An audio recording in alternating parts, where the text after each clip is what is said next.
Que segurança tenho em Jesus, pois nele gozo, paz, vida e luz. Com Cristo herdeiro, Deus me aceitou, mediante um Filho que me salvou. Carta de 2 Pedro, capítulo 1, versículo 10.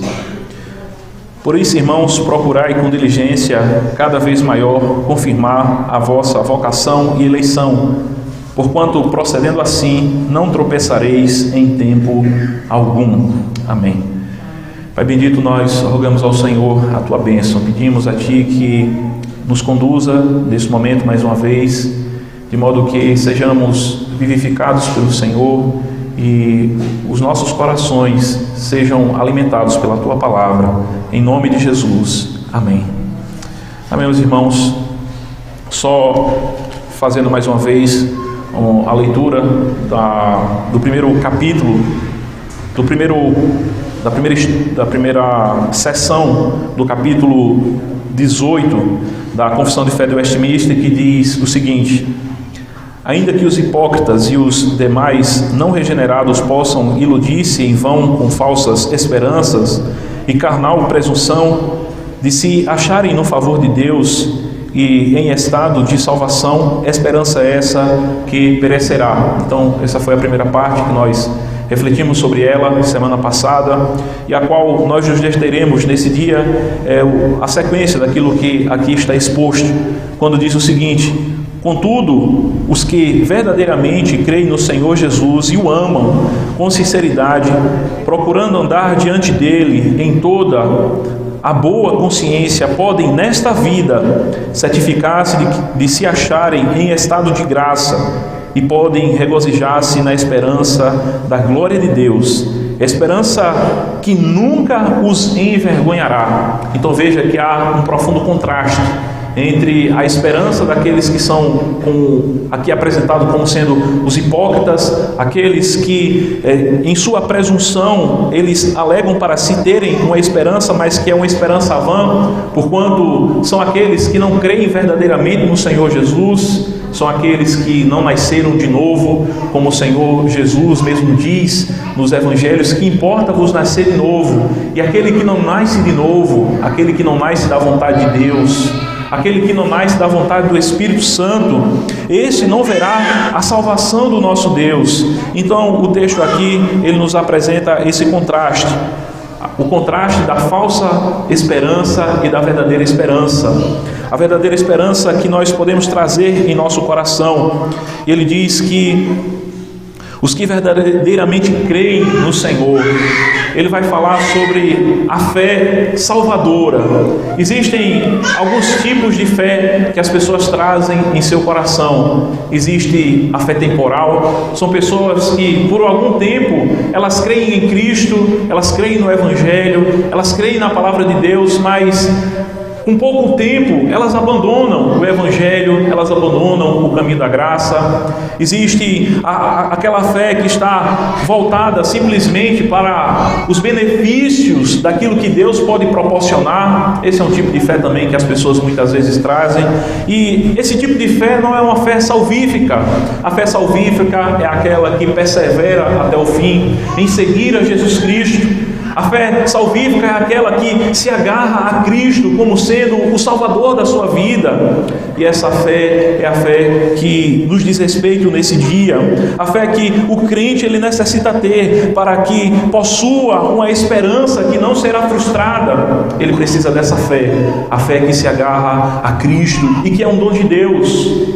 Essa fé não é algo que nós produzimos por nós mesmos. Não é algo que a gente compra, não é algo que eu como pastor ou os irmãos como testemunhas do Evangelho de Cristo possam produzir no coração das pessoas, mas é algo que é uma dádiva de Deus, é um presente de Deus, é algo que Deus nos concede gratuitamente, como diz lá na carta aos Efésios capítulo 2, lá por volta do versículo 8, 9 e 10, que nós somos salvos pela graça mediante a fé, e isso não vem de nós, é um dom de Deus, é um presente de Deus. Veja, a gente não paga absolutamente nada por isso.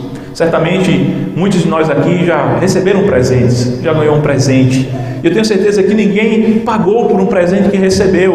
Um presente, quando a gente o recebe, é de graça, é algo que nós não pagamos nada por ele. E é justamente essa a característica da fé que Deus dá àqueles que possuem essa esperança que não será frustrada. Eles possuem essa fé característica dessa forma, essa fé que persevera até o fim, essa fé que vem do próprio Deus.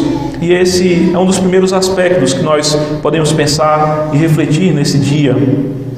Esses que não terão a sua esperança frustrada, além de serem aqueles que creem verdadeiramente, esses que nasceram de novo, esses são aqueles que amam com sinceridade. Eles amam o Senhor, não com hipocrisia. Mais uma vez, aquilo que nós sempre temos mencionado. Eles amam ao Senhor por aquilo que Ele é. Eles amam ao Senhor porque o Senhor morreu por eles. O Senhor lhes deu uma nova vida. Eles têm agora um novo coração. E agora eles suspiram pelo Senhor, como lá no Salmo 42. Como a coça suspira pelas torrentes das águas, assim a minha alma tem sede do Deus vivo. Então veja, é esse tipo de amor que o Senhor Ele proporciona no coração daqueles que nasceram de novo, daqueles que têm a verdadeira fé, a fé salvadora. Eles suspiram pelo Senhor, eles têm um profundo desejo pelo Senhor. Existem muitas coisas as quais nós podemos desejar nesse mundo, coisas que nos são lícitas, coisas que a gente pode de fato desejá-las. Mas diante de todas as coisas deste mundo, aquilo que o crente traz como sendo o mais precioso para a sua alma, para o seu coração, é o próprio Deus. Deus, Ele é mais importante do que tudo. Deus, Ele é mais importante até mesmo do que família. Veja, Jesus diz que nós devemos amar a Deus a tal ponto de que até mesmo se a nossa família fizer alguma objeção para nós mesmo assim devemos continuar buscando ao Senhor. A palavra do Senhor está repleta de textos em que o povo do Senhor, ele se entrega ao Senhor nesse sentimento amoroso. Outro salmo também é o Salmo 23, um salmo que apresenta uma alma que está plenamente satisfeita no Senhor. Ele diz: o Senhor é o meu pastor, de nada terei falta. Pode faltar tudo nesse mundo, pode faltar qualquer coisa, mas o Senhor jamais faltará. E o Senhor é a porção da minha herança. O Senhor é aquele que a minha alma mais deseja. Como diz o Salmo 16, versículo 5: o Senhor é a porção da minha herança e do meu cálice. Tu me sustentas a minha sorte. O Senhor, de fato, Ele é o desejo da alma do crente. Ele é o verdadeiro tesouro daqueles que creem verdadeiramente no Senhor. O Senhor é a centralidade do coração do crente, da alma do crente. Não existe nada que possa tomar esse lugar do coração do crente. Deus, Ele é o centro do coração. Deus, Ele é o centro dos sentimentos. Deus, Ele é o centro daquilo que nós desejamos, daquilo que o crente em Cristo Jesus, ele deseja. E é interessante também quando nós vemos expressões como a lá de Cantares, de Salomão, quando vai apresentar ali no capítulo 2, verso 16, o meu amado é meu e eu sou dele. Essa expressão, ela é própria da igreja de Cristo. A igreja que, veja os termos com os quais o Senhor, Ele se expressa para tratar do relacionamento que o seu povo tem com Ele. Ele olha para o seu povo, para a sua igreja. Cristo olha para ela e diz que nós somos a sua noiva, de que Ele é o noivo. O Senhor olha para nós e diz que nós somos seus filhos, de que Ele é o nosso Pai. O Senhor olha para nós e nos trata como amigos. É dessa forma que Cristo olha para aqueles que creem nele. Ele olha não com outro olhar, mas com o olhar de fato de alguém que está em um profundo relacionamento. E isso é essa natureza desse amor que os crentes, verdadeiramente crentes em Cristo Jesus, eles desfrutam com o Pai Celestial. eles são tratados de fato com um profundo afeto pelo Senhor, eles estão profundamente identificados com o Senhor. E o crente também, ele tem essa aspiração em relação a Deus. Cada vez mais ele tem esse desejo de estar em comunhão com Deus, de estar próximo do Senhor, de estar sendo alimentado pela sua palavra, porque na sua palavra, ali ele encontra o Senhor, o amado da sua alma, falando ao seu coração. E de maneira prática, irmãos, como é que nós podemos amar ao Senhor de maneira verdadeira, de maneira sincera, como aqui nos é apresentado nesse estudo, que esses que creem no Senhor Jesus o amam com sinceridade. A carta de 1 João vai nos ajudar muito nesse sentido, quando lá no capítulo 2, versículo 3, vai dizer que nisto sabemos que o conhecemos se guardarmos os seus mandamentos. Como é que nós amamos ao Senhor?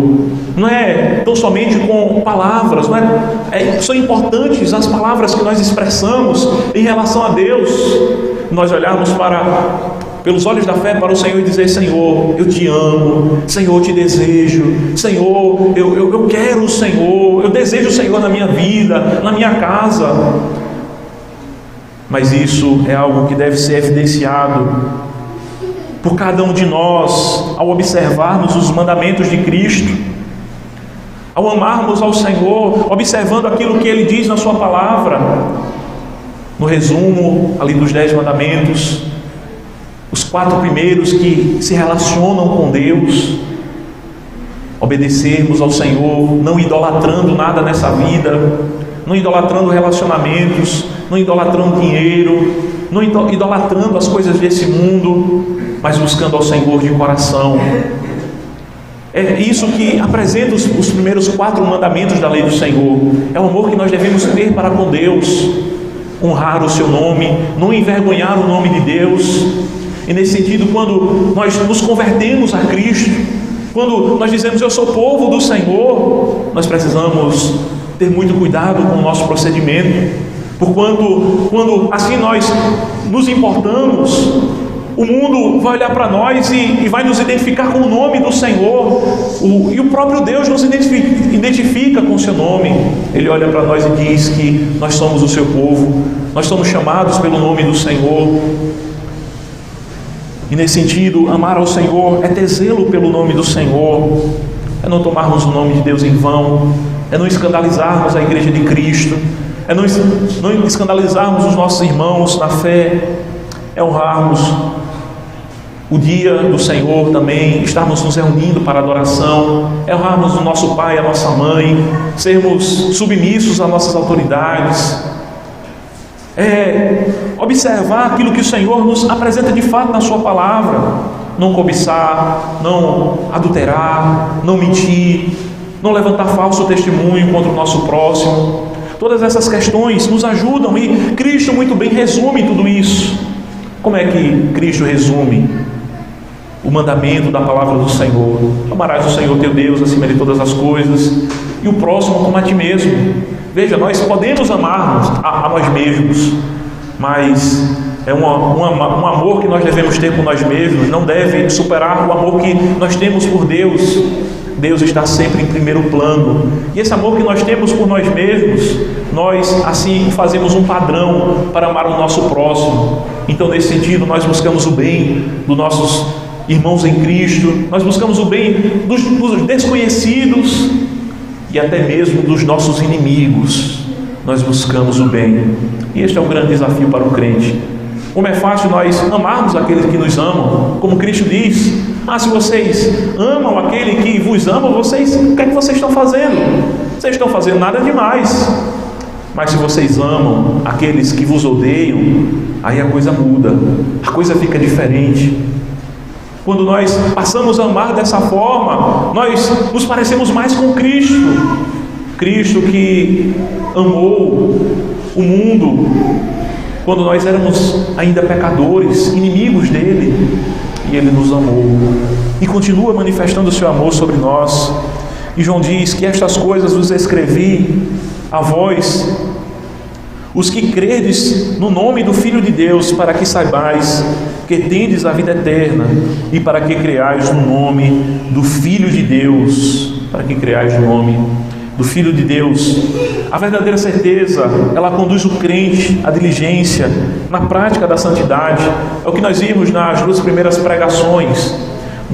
Na carta aos Hebreus, nós refletimos sobre esse exercício que o crente ele tem, como diz lá em Provérbios, que a luz do justo ela vai brilhando mais e mais até ser dia perfeito. Provérbios 4:18.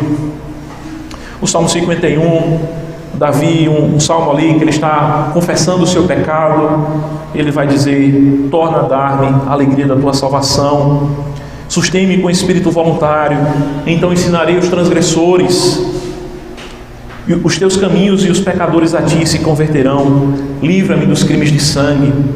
Então aqueles que possuem a verdadeira fé, eles vão buscar estar cada vez mais se santificando, estão cada vez mais fazendo com que a luz que há em nós, ela brilhe cada vez mais, ela brilhe cada vez mais e ilumine aqueles que estão ao nosso redor, e Cristo seja visto em nós. Não é para que nós sejamos vistos, não é para que as pessoas olhem e digam: veja, olha para Edilene, a Edilene como que mulher, veja.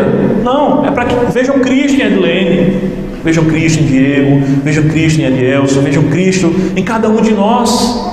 Não é para que vejam a nós mesmos, não é para, como esse mundo diz, né? Olha, aquela pessoa, veja, ela tem uma luz, como sendo uma luz, como se fosse uma luz própria. A luz do crente é uma luz que vem de Deus, é uma luz que vem do Evangelho, é a luz que vem de Cristo. Cristo é o verdadeiro luzeiro, e nós resplandecemos a luz de Cristo. A luz de Cristo, ela passa a brilhar na alma do crente quando se volta para Ele com arrependimento, com fé verdadeira. É claro que a base da certeza da fé não pode ser a perfeição sem pecado.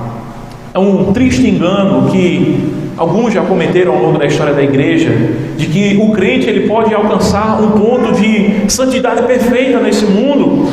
É um grande engano. Nós sempre estaremos em meio a altos e baixos, infelizmente, em meio a esse mundo caído. O pecado ainda nos aflige. Infelizmente nós caímos em tentações. Infelizmente nós não amamos como deveríamos amar. Por quantas vezes a gente fracassa no amor, por quantas vezes a gente fracassa em diversos aspectos da nossa fé. Portanto, a base da nossa certeza, ainda que nos leve a buscarmos santificação, buscarmos cada vez mais morrermos para nós mesmos, mas essa não é a base, não é o alicerce de sustentação. Vai ser sempre as obras de Cristo, vai ser sempre o que Cristo realizou na cruz. Todavia, o crente ele sempre vai, mesmo sofrendo desses males, ter um ódio santo pelo pecado. Ele vai detestar o pecado.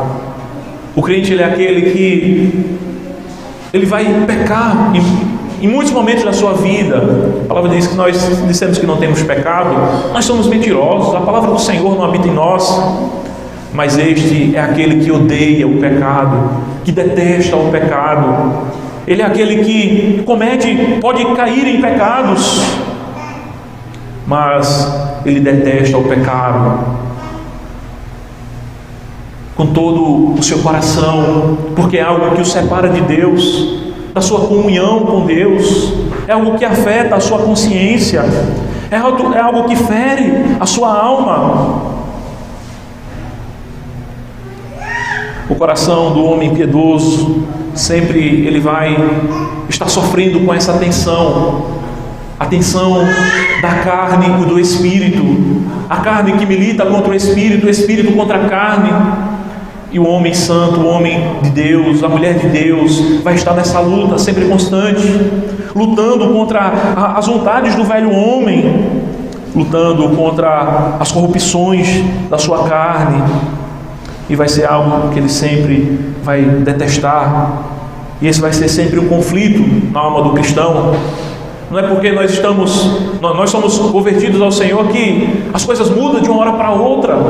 Não, há um progresso, há um avanço de estágios.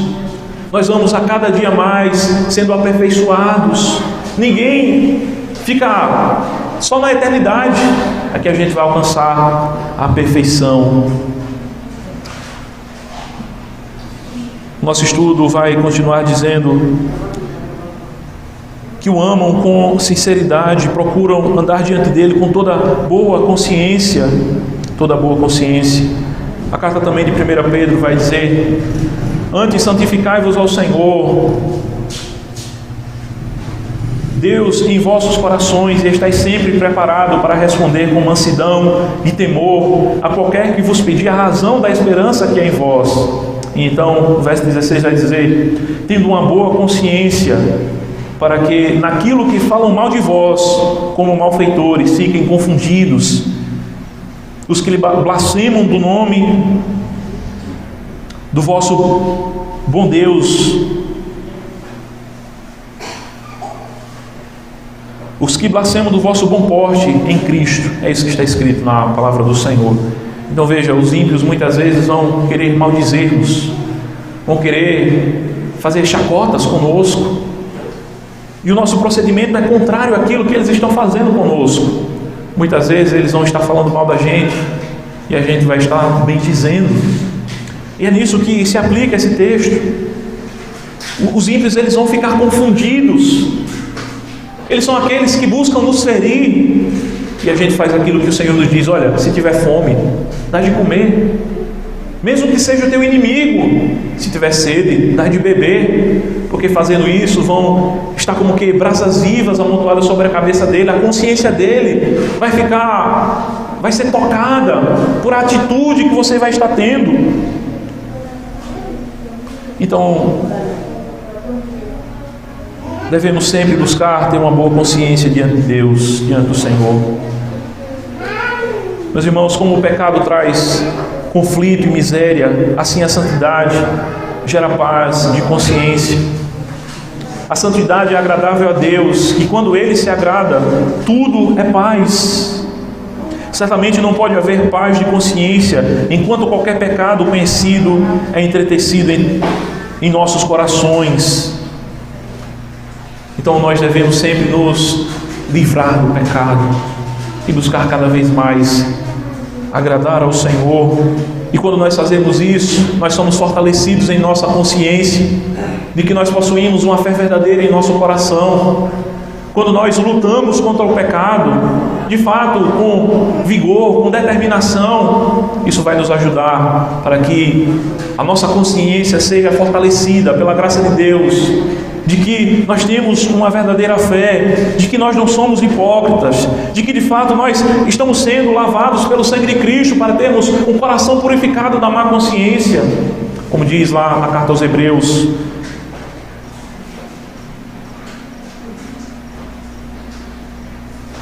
Capítulo 10, versículo 22. Cheguemos-nos com um verdadeiro coração e inteira certeza de fé, tendo o coração purificado da má consciência e o corpo lavado com água limpa. Então, dentro daquilo que nós estamos estudando nesse dia, esses são os aspectos da verdadeira fé, que também nos leva a nos alegrarmos na esperança. O crente, ele é aquele que se alegra com aquilo que está diante dele, aquilo que o Senhor promete na sua palavra. Nós estamos caminhando para a melhor situação que se possa imaginar. O crente que tem uma verdadeira fé, ele está caminhando para o céu. E não existe nenhuma outra realidade melhor do que essa. Aqui nesse mundo tem algumas coisas que são boas. Aqui nesse mundo, aqueles que possuem riquezas, têm a oportunidade de viajar o mundo, de desfrutarem das belezas desse mundo, de hotéis luxuosos, de oásis, de lugares históricos. Mas tudo aquilo que nós temos nesse mundo não é nem de se comparar com a glória que nós haveremos de ter em Cristo Jesus, a glória celeste, a qual o crente em Cristo Jesus está caminhando para ela. Não existe nada nesse mundo que se compare com a alegria que nos aguarda no céu de glória, Por isso nós nos regozijamos, nós nos alegramos. Os crentes em Cristo Jesus, eles se alegram na sua salvação. Em Romanos 5:2 vai dizer: pelo qual também temos entrada pela fé a esta graça, na qual estamos firmes e nos gloriamos na esperança da glória. Nós nos gloriamos e permanecemos firmes, olhando para a nossa esperança, a verdadeira segurança que nós temos em Cristo. Tudo isso pela graça. O apóstolo Paulo mesmo diz: longe de mim gloriar-me, senão na graça de Cristo Jesus. Nós que caminhamos para o descanso de Deus, nós procedemos dessa forma, alimentando a cada dia, buscando alimentar a certeza da salvação, mas sempre com os olhos na graça de Deus, sabendo que pela graça de Deus nós somos o que somos. Se não for a graça de Deus, nós estaríamos completamente perdidos. Não haveria qualquer esperança para qualquer um de nós. A única coisa que nós poderíamos aguardar seria uma expectativa horrível de dor, de sofrimento, de angústia. Nós estamos próximos de finalizar. A verdadeira certeza, ela também nos conduz ao autoexame. É como o salmista, diz: Senhor, sonda-me e vê se há em mim algum caminho mau. E ela também deseja que o crente que tem a verdadeira fé, ele deseja ser corrigido pelo Senhor. Ele olha para o Senhor e diz: Senhor, sonda-me, mas também que eu não ande pelas veredas tortuosas. Assim são aqueles que andam pela fé, a fé verdadeira. Em 2 Coríntios vai ser dito: examinai-vos a vós mesmos se realmente estáis em Cristo, se realmente estáis na fé. Provai-vos a vós mesmos. Nós precisamos fazer um autoexame do nosso coração e da nossa alma. Eu estou verdadeiramente em Cristo? Eu estou de fato na fé? Eu estou de fato caminhando para a salvação eterna?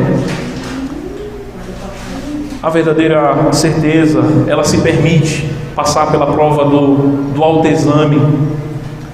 Alguém que não possui a verdadeira certeza é alguém que vai fugir do autoexame. É alguém que, quando para refletir sobre a pergunta: eu sou salvo? Essa pessoa vai fugir dessa pergunta. Essa pessoa vai fugir quando o seu pastor chegar para ela e perguntar: meu irmão, isso no aconselhamento pastoral, nas visitas pastorais, você está certo da sua salvação?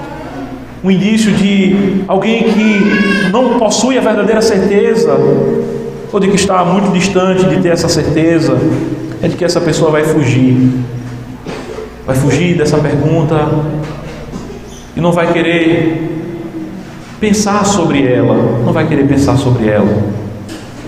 Ele vai ficar como alguém que de repente está construindo uma casa e está construindo ela de modo mal feito, e de repente chega alguém da fiscalização, um engenheiro, para ver se as coisas estão andando, e ele coloca um rottweiler na frente dessa casa para que o engenheiro não se aproxime. Assim é a alma do crente que não se deixa examinar, Ele está resistindo o autoexame, ele está resistindo a essa sondagem do coração que é necessária para a alma do crente. A verdadeira certeza, ela traz a implicação também para uma necessidade de avivamento. A certeza da fé é extremamente necessária hoje, porque é impossível esperar a certeza do avivamento genuíno distante de uma busca pela certeza da salvação. A certeza da salvação é algo que vai impulsionar a Igreja de Cristo ao avivamento, a buscar cada vez mais ao Senhor. É algo também que vai armar a Igreja, que vai proteger a Igreja contra toda secularização, contra todo mundanismo, contra toda dúvida que o diabo promove no coração das pessoas para que duvidem das promessas de Deus. O crente, quando ele está em busca da certeza, a certeza da graça e da salvação, e ele é fortalecido pela graça de Deus nesse sentido, ele vai estar sendo de fato fortalecido contra toda a influência da dúvida de Satanás e desse mundo. Em Filipenses 2,15, Paulo diz: para que sejais irrepreensíveis e íntegros, filhos de Deus, inculpáveis em meio a uma geração corrompida e perversa. Acredito que não existe melhor forma de nós resplandecermos como luzeiros em meio a essa geração perversa do que fazendo com que floresça a certeza da nossa esperança e da salvação em Cristo Jesus. Então, que o Senhor nos abençoe, meus irmãos, que possamos, pela graça de Deus, sermos fortalecidos na certeza da fé. Nós estaremos dando continuidade com essa temática na próxima quarta-feira. Estamos fazendo de modo tanto que resumido, porque temos muitas crianças e é importante a gente fazer resumido para não cansar demais a criançada. E nós estaremos continuando pensando sobre a certeza da salvação. De antemão, adianto algumas questões. Existem crentes que serão salvos, mas que talvez nunca venham ter a verdadeira certeza. Assim, no sentido, não vão ter a certeza da salvação. Existe essa possibilidade. É o que nosso estudo, nos momentos posteriores, nós estaremos refletindo sobre isso. Existem pessoas que podem estar na igreja, serem crentes de fato, e talvez não venham a experimentar de ter em seu coração a certeza da salvação. E o que leva a isso muitas vezes? Nós somos seres complexos, nós somos pessoas que nós somos complexos em nossa constituição, e às vezes existem pessoas que são mais inclinadas para a dúvida. Outros motivos que nós vamos ver posteriormente é de que talvez Deus não esteja concedendo essa graça, porque ainda que exista a nossa responsabilidade de buscarmos a certeza da nossa salvação, em última instância é Deus quem concede a certeza de que nós estamos salvos. É o Espírito que testifica no nosso coração que nós somos filhos de Deus. Então às vezes Deus, por motivos que só Ele conhece, que eu e você nós não vamos saber dizer o porquê, às vezes Deus Ele nos priva de termos a certeza da salvação, por diversos motivos, para nos humilhar muitas vezes, para nos fazer depender mais dEle, para arrancar questões da nossa alma que ferem ao Senhor. O Senhor, Ele é aquele que é mais sábio do que a gente. Então é o que nós estaremos posteriormente refletindo sobre isso, de que essa certeza também, em alguns momentos ela pode ser mais forte, em algum momento alguém pode ter essa certeza e depois se sentir um tanto que fragilizada, essa certeza em seu coração. E esses serão pontos que nós estaremos refletindo sobre eles nos próximos encontros, se assim o Senhor nos permitir. Pai bendito, nós te agradecemos, ó Pai, por esse momento de estudo que nós tivemos. Ó Senhor, que o Senhor nos conceda a graça de podermos sermos abençoados com a certeza de que nós estamos salvos em Cristo. Ó Pai, certeza que brota da Tua Palavra, como nós haveremos de estudar nos próximos encontros. Ó Senhor, que o Senhor nos ajude para que estejamos cada vez mais firmados em Cristo, que é a nossa salvação. Em nome de Jesus. Amém. Amém, meus irmãos, que o Senhor nos abençoe. Domingo teremos culto às 19h30.